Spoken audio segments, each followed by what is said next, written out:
بسم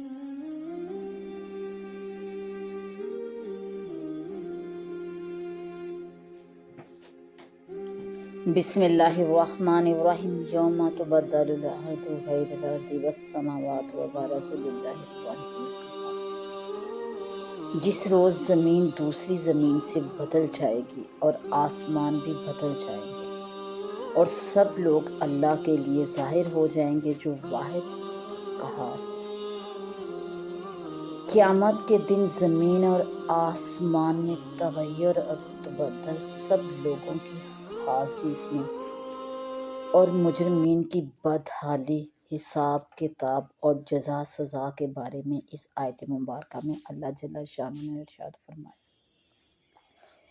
انہی آیات میں اول تو یہ فرمایا کہ قیامت کے دن یہ زمین دوسری زمین سے بدل جائے گی اور آسمان بھی بدل جائیں گے۔ اب بدلنے کا کیا مطلب ہے؟ ان کی ذات بدل دی جائے گی یا صفات بدل دی جائیں گی؟ یعنی یہ معنی بھی ہو سکتے ہیں کہ ان کی ذات بدلی جائے، صفات نہ بدلی جائیں، اور یہ معنی بھی ہو سکتے ہیں کہ صفات بدل دی جائیں اور ذات نہ بدلی جائے۔ اس کے بارے میں ہمارے علماء کرام جو ارشاد فرماتے ہیں کہ تبدیلی کی دونوں صورتیں ہو سکتی ہیں۔ آیت کریمہ کسی ایک معنی کے لیے نصری نہیں اس کو قرار دیا جا سکتا۔ پھر حضرت ابن عباس رضی اللہ عنہ سے نقل فرمایا گیا کہ زمین اس طرح بدل دی جائے گی کہ کچھ بڑھا دی جائے گی، کچھ کمی کر دی جائے گی۔ اس کے ٹیلے اور پہاڑوں، نشیب اور درخت، اس میں جو بھی کچھ ہے سب ختم ہو جائے گا اور زمین کو چمڑے کی طرح پھیلا دیا جائے گا جو بالکل برابر ہو جائے گی، اور اس میں کسی قسم کا کوئی ٹیڑھا پن یا کہیں سے کوئی جگہ ابڑی ہوئی نظر نہ آئے گی، اور آسمانوں کو اس طرح بدل دیا جائے کہ چاند، سورج، ستارے سب ختم کر دیے جائیں گے۔ حضرت ابن عباس رضی اللہ عنہ نے جو فرمایا ہے یہ قرآن مجید کی آیات اور بعض احادیث صحیحہ مرفوعہ کے موافق ہے۔ سورہ طہ میں فرمایا گیا وَيَسْأَلُونَكَ عَنِ الْجِبَالِ فَقُلْ يَنسِفُهَا رَبِّي نَسْفًا فَيَذَرُهَا قَاعًا صَفْصَفًا لَا تَرَىٰ فِيهِ عِوَجًا وَلَا أَمْتًا۔ اور لوگ آپ سے پہاڑوں کے بارے میں پوچھتے ہیں، سو آپ فرما دیجئے کہ میرا رب ان کو بالکل اڑا دے گا، پھر زمین کو ایک ہموار میدان کر دے گا کہ جس میں تو نہ ہمواری دیکھے گا تجھے نظر آئے گی اور نہ کوئی بلندی دیکھے گا۔ اور سورہ زمر میں بھی اس کے بارے میں کچھ اس طرح سے فرمایا، اور ان لوگوں نے اللہ کی عظمت نہ کی جیسی عظمت کرنی چاہیے تھی، حالانہ کہ ساری زمین اس کی مٹھی میں ہوگی قیامت کے دن، اور تمام آسمان لپیٹے ہوں گے اس کے داہنے ہاتھ میں۔ وہ ذات پاک ہے اور برتر ہے ان کے شرکا سے۔ اور سورہ انبیاء میں بھی کچھ فرمایا یوم نطوی السماء کطی السجل للکتب۔ وہ دن یاد کرنے کے قابل ہے جس روز ہم آسمانوں کو اس طرح لپیٹ دیں گے جس طرح لکھے ہوئے مضمونوں کا کاغذ لپیٹ لیا جاتا ہے۔ ہم نے جس طرح شروع میں پیدا کیا اسی طرح لوٹا دیں گے۔ اور سورہ حاقہ میں فرمایا فَإِذَا نُفِخَ فِي الصُّورِ نَفْخَةٌ وَاحِدَةٌ۔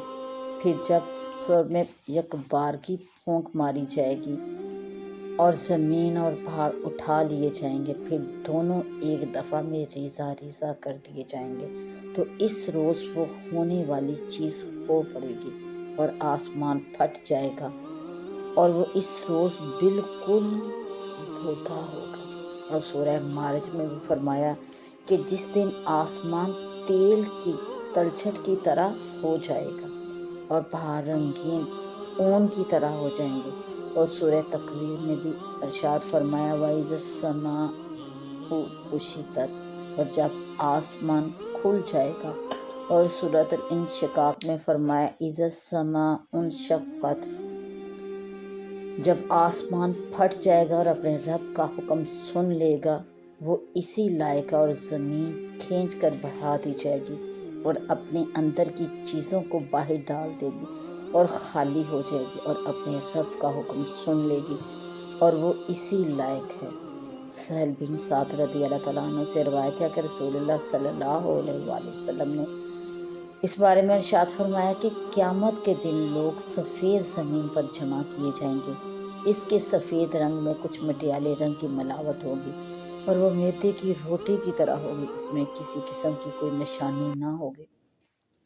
حضرت ابو سعید خدری رضی اللہ عنہ سے روایت ہے کہ رسول اللہ صلی اللہ علیہ وآلہ وسلم نے ارشاد فرمایا کہ قیامت کے دن زمین ایک روٹی بنی ہوئی ہوگی۔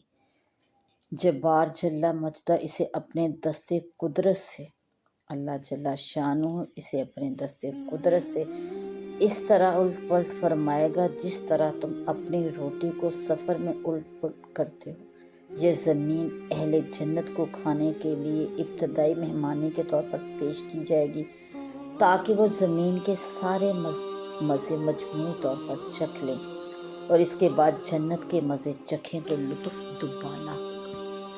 حضرت عائشہ رضی اللہ عنہ اس بارے میں ارشاد فرماتی ہیں کہ میں نے رسول اللہ صلی اللہ علیہ وآلہ وسلم سے دریافت کیا کہ یہ جو اللہ تعالیٰ نے یوم تبدل الارض غیر الارض والسماوات فرمایا ہے، جس سے آسمان اور زمین کا بدل جانا معلوم ہو رہا ہے، اس کے بارے میں ارشاد فرمائیے کہ اس روز لوگ کہاں ہوں گے؟ تو آپ صلی اللہ علیہ وآلہ وسلم نے ارشاد فرمایا کہ اس روز لوگ پل صراط پر ہوں گے۔ یہ متعدد آیات کریمہ اور احادیث شریف ہیں، ان میں تبدیلی صفت کا ذکر ہے، زمین و آسمان کی صفت کی تبدیلی کا ذکر۔ البتہ حضرت عائشہ رضی اللہ عنہ کی حدیث سے جو سب سے آخر میں نقل کی گئی، زمین کی ذات تبدیل ہونے کی طرف اشارہ مل رہا ہے۔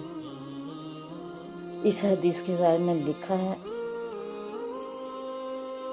کہ زمین اور آسمان کی تبدیلی بار بار ہوگی، کبھی اس کو لپیٹا جائے گا، کبھی تلچھٹ کی طرح اور کبھی دھوئیں کی طرح ہو جائے گی۔ اور حضرت ابن مسعود رضی اللہ عنہ سے نقل کیا گیا ہے کہ زمین کی تبدیلی اس طرح ہوگی کہ وہ سفید زمین ہوگی گویا کہ چاندنی سے ڈالی گئی ہو، اس میں کسی کا خون نہ بہایا گیا ہو اور اس پر کوئی گناہ نہ کیا گیا ہوگا۔ پھر بعض حضرات سے یوں بھی نقل کیا گیا، اولاً زمین کی صفت بدل دی جائے گی جیسا کہ حضرت ابن عباس رضی اللہ عنہ نے فرمایا، پھر اس کی ذات بدل دی جائے گی اور یہ ذات کا بدلنا اس کے بعد ہوگا جب وہ اپنی خبریں بتا چکی ہوگی، جس کا ذکر سورہ زلزالہ میں ہے۔ اس کے بعد صاحب روح المانی لکھتے ہیں، وَبَارَزُوا لِلَّهِ الْوَاحِدِ الْقَہَّارِ کہ لوگ اللہ واحد قہار کے لیے ظاہر ہو جائیں گے، یعنی قبروں سے نکل کر محشر میں جمع ہوں گے تاکہ اللہ تعالیٰ ان کے بارے میں فیصلے فرمائے۔ اللہ واحد یعنی تنہا ہے، وحدہ لا شریک لاہو ہے اور قہار بھی ہے، جو ہر چیز پر غالب ہے، جو کچھ چاہے کر سکتا ہے، کوئی اس کے فیصلے کو ٹال نہیں سکتا۔ یعنی زمین کی تبدیلی ذات کے لحاظ سے بھی ہوگی اور زمین کی تبدیلی صفات کے لحاظ سے بھی ہوگی۔ سرابیلہم من قطران مستغشی وجوہہم النار، اور ان کے کرتے قطران کے ہوں گے اور ان کے چہروں کو آگ نے ڈھانک رکھا ہوگا۔ پھر اللہ جل شانہ نے مجرمین کی بدحالی کا تذکرہ فرمایا کہ اے مخاطب، تو اس دن مجرمین کو اس حال میں دیکھے گا کہ وہ باہم آپس میں بھیڑیوں میں جکڑے ہوں گے، یعنی اپنے عقائد کفریہ کے اعتبار سے مختلف قسموں میں بٹے ہوئے ہوں گے۔ ایک ایک قسم کے لوگوں کو ملا کر بھیڑیوں میں جکڑ دیا جائے گا۔ دنیا میں کفر میں شریک تھے اور ایک دوسرے کے مددگار تھے، اب وہاں سزا میں ساتھی ہوں گے۔ سرابیلہم من قطران، قطران عرب میں ایک درخت ہوتا ہے جس کا سیال مادہ نکال کر اور پکا کر کھجلی والے اونٹوں کے جسم پر ملتے ہیں، کھجلی والے اونٹوں کے جسم پر ملتے تھے، جس کی تیزی کی وجہ سے کھجلی جل جاتی تھی جیسا کہ بعض علاقوں میں کھجلی سے چھٹکارا پانے کے لیے گندک کو سیال کر کے ملایا جاتا ہے۔ یہ قطران جو عرب میں ہوتا تھا آگ کو جلد پکڑتا تھا اور خوب زیادہ تیز ہوتا تھا۔ مطلب یہ ہے کہ مجرمین کے جسموں پر قطران ملا جائے گا جو ان کے جسموں پر کرتے کی طرح ہوگا۔ اسے دوزخ کی آگ بہت جلد پکڑے گی، جیسا کہ دنیا کی آگ دنیا والی قطران کو پکڑتی ہے۔ مفسر ابن کثیر نے حضرت ابن عباس رضی اللہ عنہ سے نقل کیا ہے کہ قطران پگھلے ہوئے تانبے کو کہتے ہیں۔ دوزخیوں کے لباس تانبے کے ہوں گے۔ حضرت ابو مالک اشعری رضی اللہ عنہ سے روایت ہے کہ رسول اللہ صلی اللہ علیہ وآلہ وسلم نے ارشاد فرمایا کہ میت پر چیخو پکار کر کے رونے والی عورت اگر موت سے پہلے توبہ نہ کرے گی تو قیامت کے دن اس حال میں کھڑی کی جائے گی کہ اس پر ایک کرتا قطران کا ہوگا اور ایک کرتا کھجلی کا ہوگا، یعنی اس کے جسم پر خارش پیدا کر دی جائے گی اور اوپر سے قطران لپیٹ دیا جائے گا تاکہ اس سے اور زیادہ سوزش اور جلن ہو۔ استغفر اللہ۔ اور ان کے چہروں کو آگ نے ڈانپ رکھا ہوگا، تغشا وجوہہم النار، کہ ان کے چہروں کو آگ نے ڈانپ رکھا ہوگا۔ آگ تو سارے ہی جسم کو جلائے گی، لیکن چہروں کا ذکر خصوصیت کے ساتھ اس آیت مبارکہ میں فرمایا گیا کہ چہرہ اشرف الاعضاء ہے۔ تو اللہ رب العزت نے اس آیت مبارکہ میں چہرے کا ذکر اس وجہ سے کیا اور اس میں حواس ظاہرہ مجتمع ہوتے ہیں، یعنی کہ چہرے کے اندر زبان، کان، سونگھنے کی اور سمجھنے کی حص، تمام حصے چہرے میں زیادہ شامل ہوتے ہیں، اس وجہ سے اس کو خصوصیت کے ساتھ ذکر کیا گیا۔ تطلی علی الافئدہ، کہ اس میں دلوں کا خصوصاً ذکر فرمایا کیونکہ قلب حواس باطنہ کا سردار ہے۔ چہرہ اشرف الاعضاء ہے اور قلب حواس باطنہ کا سردار ہے۔